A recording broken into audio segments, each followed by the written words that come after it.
Hashtag मोठे बाबा मागच्या ब्लॉग मध्ये सांगितलं होतं विदर्भाचे सर्व क्रिएटर मराठी चायवाल्याच्या ओपनिंगला आले होते. तिथेच आपले रोशनदा पण आले होते. रोशनदाची बर्थडे बनवून रॅली होती म्हणून ते लवकर विजिट द्यायला आले. दादाला विचारलं बिग बॉसचा प्रवास कसा गेला. मला माहित नव्हतं घरात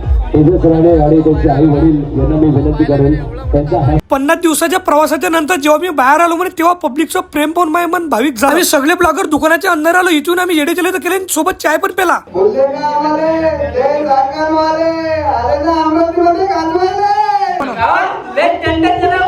हो मग अकोल्यावाले म्हणतात ना भाऊ पहिले तो माझाच नंबर लावला आणि स्टेजवर एंट्री करायचा कसं बस इकून तिकून 2-3 भाषण दिले आणि तेजस झाले पुढील वाटचालीच्या शुभेच्छा दिल्या. पण असं करता करता आपल्या सर्व ब्लॉगरना पण भाषण दिली. इकून आपले प्रेमाचे माणसं चिल्लावत जात.